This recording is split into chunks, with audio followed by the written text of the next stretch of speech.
When I come to my own beliefs, I find myself quite unable to discern any purpose in the universe, and still more unable to wish to discern one.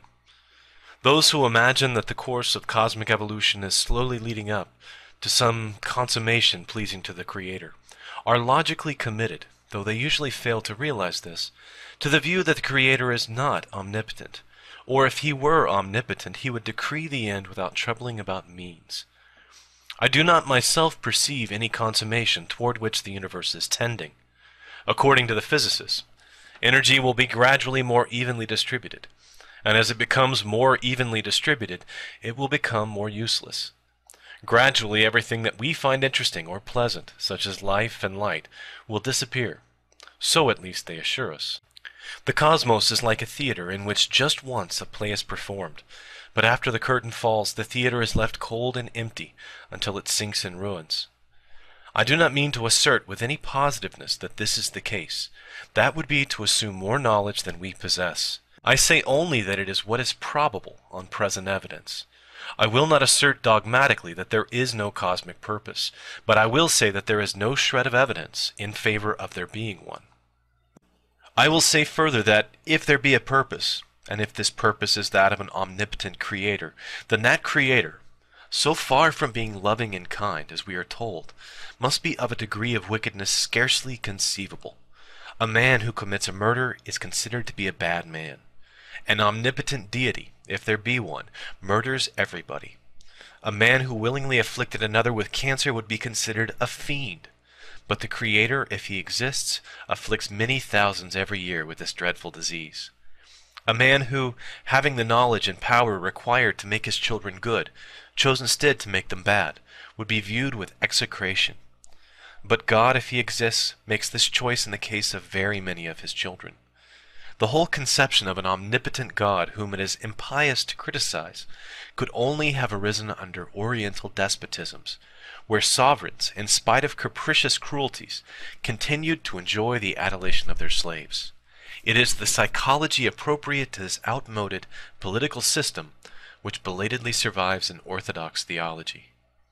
Many Orthodox people speak as though it were the business of skeptics to disprove received dogmas, rather than of dogmatists to prove them.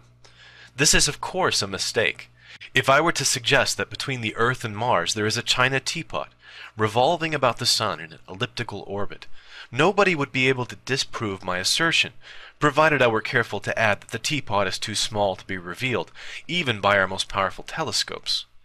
But if I were to go on to say that, since my assertion cannot be disproved, it is intolerable presumption on the part of human reason to doubt it, I should rightly be thought to be talking nonsense.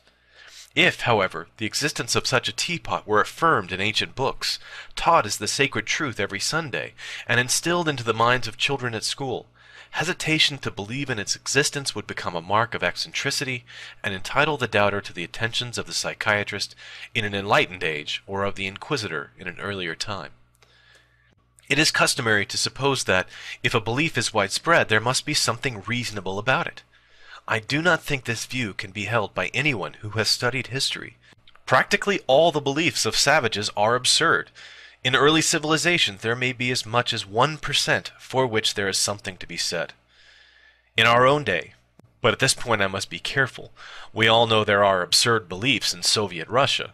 If we are Protestants, we know that there are absurd beliefs among Catholics. If we are Catholics, we know there are absurd beliefs among Protestants. If we are conservatives, we are amazed by the superstitions to be found in the Labour Party. If we are socialists, we are aghast at the credulity of conservatives. I do not know, dear reader, what your beliefs may be, but whatever they may be, you must concede that 9/10 of the beliefs of 9/10 of mankind are totally irrational. The beliefs in question are, of course, those which you do not hold. I cannot therefore think it presumptuous to doubt something which has been long held to be true, especially when this opinion has only prevailed in certain geographical regions, as in the case with all theological opinions. My conclusion is that there is no reason to believe any of the dogmas of traditional theology, and further, that there is no reason to wish that they were true. Man, in so far as he is not subject to natural forces, is free to work out his own destiny. The responsibility is his, and so is the opportunity. Thanks for watching. Every cell of each plant and animal contains genetic information coded onto the DNA molecules.